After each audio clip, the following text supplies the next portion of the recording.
kill flows, Nintendo Switch. I'm on some shit that's monumental, magical, artificial intelligence. Jotted down on scribes, the last of a dying breed. They wonder how I survived. Turpentine, turn the tide, go. What's going on, everyone? This is your boy AshTheMan, bringing the noise as you know it. So I am here to talk about that Platinum End cannot live up to Death Note.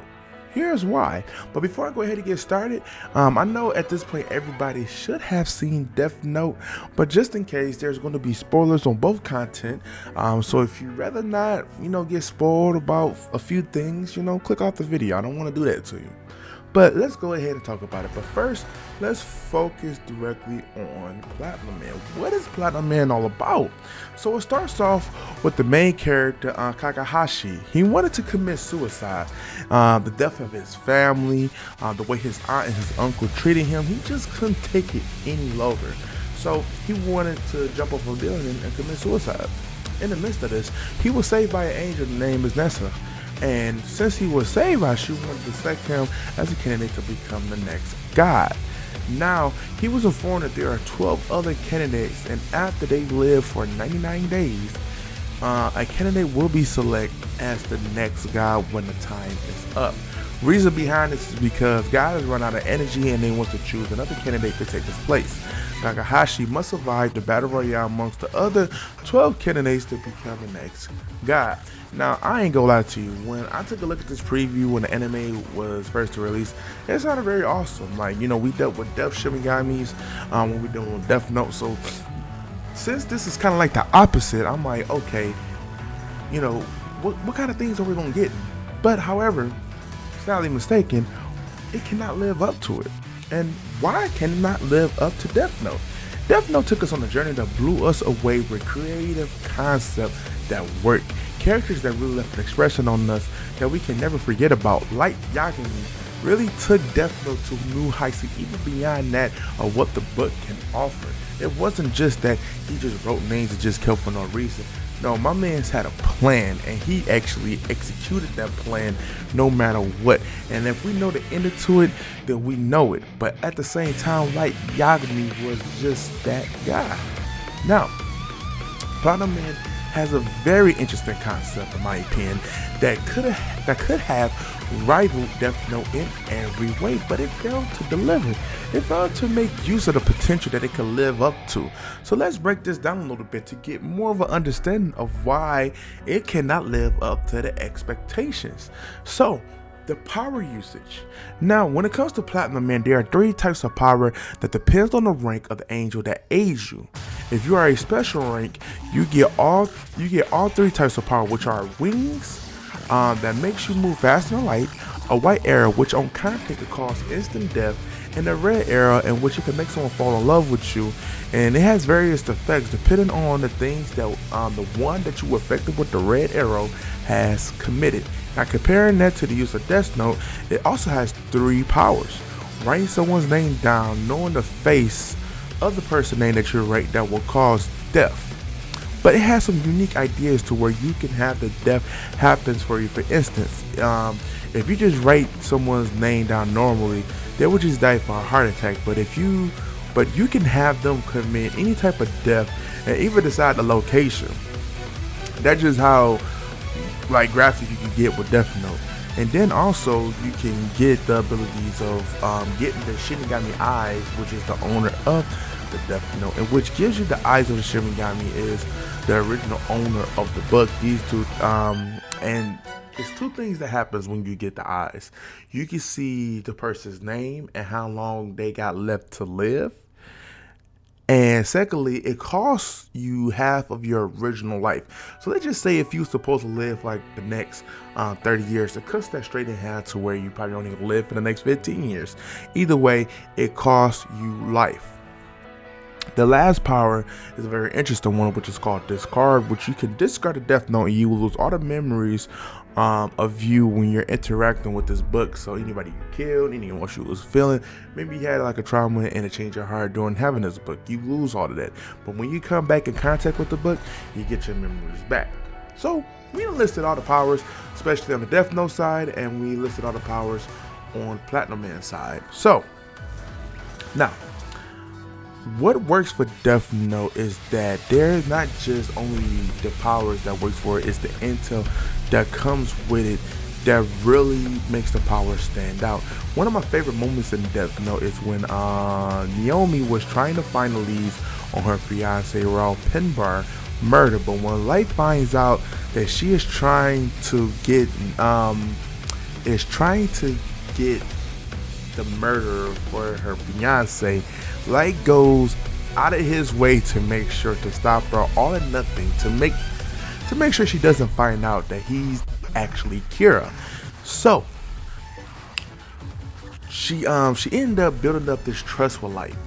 Light plan goes into emotion, and when he finds out her name right in front of her, he takes out a page of the Death Note, write her name down, and then tell her right in front of her face that, hey, I'm Kira. And literally, he writes down the exact way that she's going to die. Like, you see her walk, and you see the images pop up that she's going to walk up somewhere and literally hang herself. And it's going to be an abandoned building. They're not going to find her. He was able to use the Death Note, not only just using that, but Light was the person that never took advantage of the Shinigami eyes. No. If you ever paid attention to it, Mimi was the one that always took control of the eyes, and he used that to his benefit. Now, when he did this, it was just all just being creative. He was making sure to cover up his tracks. He's seeing that her police history or her FBI agent history is that she was a very good, FBI agent. So he didn't want that possibility being a way for him to be found out for not providing out his true justice. So that's the kind of creativity that I like. Now, Platinum Man, when it first started off, you seen that Kakahashi, when he first attained, his angel abilities, he put it to the test. He shot the red arrow at his aunt, and come to find out, the aunt and uncle pretty much set up his parents to die. Now, Kakahashi was supposed to be part of the car explosion, but he wasn't. So that was a technicality on their side, but since they took care of him, they really didn't care two shits about him. So when he finds that out, he was able to use that to find out about it. It's sort of like a certain guilt that came across his aunt to where she commits suicide to herself. So he used that same arrow to have the uncle turn himself in and admit to the death of his parents. So he was entitled to all the money that was left behind. I thought that was a very interesting aspect, that you could use the red arrow to kind of make someone do something like that, depending on the convictions that they have done. But that sort of thing really never happens in there. It's like that's something that they kind of added in there, and I'm not sure, maybe they didn't want like a certain thing like that to be exploited in there too much, because they was focused on a different objective when it came to Platinum Man. However, I think that ultimately, outside of this, Platinum Man fails to create the aspect of using the powers for standard intelligence to make it a very unique moment. To me, I think so far for what we have seen, they just didn't nail it. So yeah, it kind of sucks, but to me, in my opinion, they just really didn't do that very well. Again, when it first started off and I seen it, and I thought that, oh man, is this what we're going to be entitled for? Because it didn't wasn't like no mystery or anything like that, like it's going to come like this ultimate detective.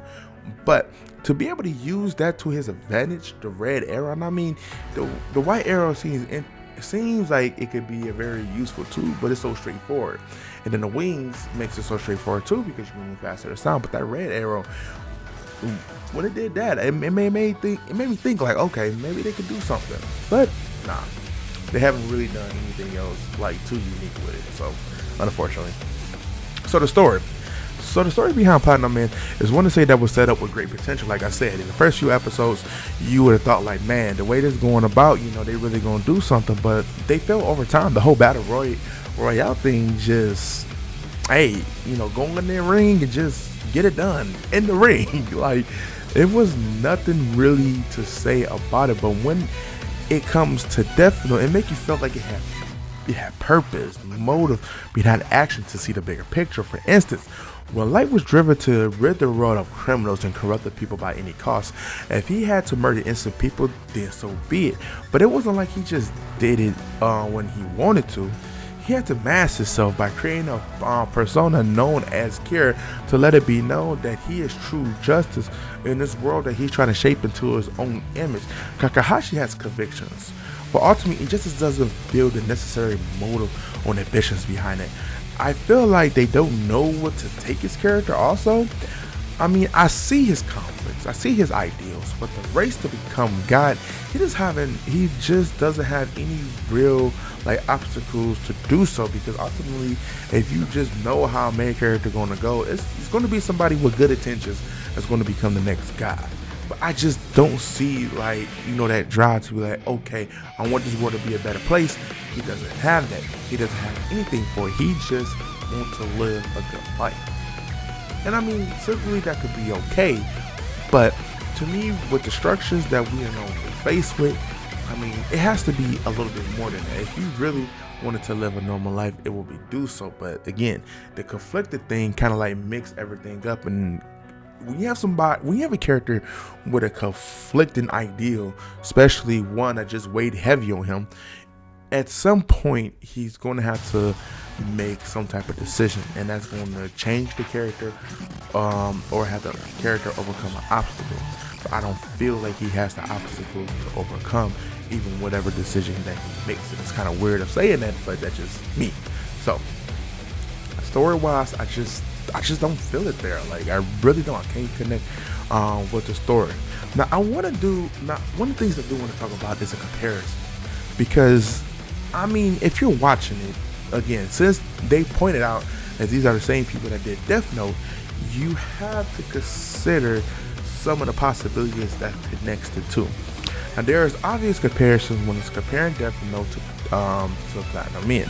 Like Shinigamis and Angels, if you look at it, yes, they the opposite, but they have some of the same characteristics, like being like their own person, being able to fly and travel or whatever. Now, one thing I do know is that, when you look at Riku, he kind of had his addiction for apples. You don't really see that Vanessa in any way, shape, or fashion, but however, they do fly around, exploring anything, and just like that, the only people that's able to see him is people who are candidates, just as well as like if you have a Death Note or at least touching the Death Note, you could see Riku. So it is some similarities when you think about that. Now the Akane is similar to L, but it's in a different format, but not creative. For instance, Light finally lashed a plan to get L killed, in which he succeeded. Kakahashi, with the help of his friends, was able to kill Kadene. Another thing, Light father died protecting and believing in his son, Light. Naruto passed away when he was helping Kadene get killed or whatever, but as you was watching the show, he kind of sort of played a father figure in a way to Kakahashi. Now third, if you think about it, Susumu is the next big threat for Kakahashi. But in Death Note, if you look at it, Miro was the successor to L. So when you look at this comparison, it kind of like takes like a stand of like an opposite point than Death Note. But if you look at it as Light as the main character and Kakahashi as the main character, you know that Light was the rival to that L was the rival to Light, and Kane was the rival to Kakahashi. So if you think about it, they both died midway. Like, with these comparisons, you make the obvious thing that you guys wasn't being too creative. You just took an opposite standpoint to try to make it unique. It wasn't really creative. This is kind of obvious to the audience. Like, I mean, for you to kind of like pinpoint certain things and to know that you're midway by what's presented to you, is just, to me, it's not a good fit, honestly. Because at this point, it's like making it so well known that, hey, look, this is the things that work for Death Note. Why not do it for Platinum Men? Shouldn't have did that. So overall, Platinum Men cannot even stand in the same room as Death Note. I'm just being honest. Death Note was just that good, and if this was supposed to be their next work, then man, there's other works that took a secondary entry and was actually good enough to say that both of them was good. Like, for instance, like Soul Eater, the creator of Soul Eater did Fire Force. Fire Force is awesome. To me, in my opinion, I like Fire Force better than I like Soul Eater. That's an argument right there, but who cares?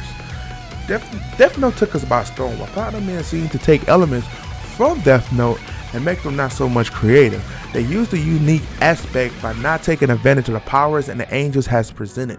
By not taking advantage of the powers, making the story almost the complete opposite of Death Note, having so many notable comparisons, it fails to win us over. I had high hopes for this anime since the manga was hard to come by. I wanted this series to just be as big as Death Note, but Platinum Men will be the mediocre anime that fails to bring us a unique and quality anime that can even be just a little bit like Death Note.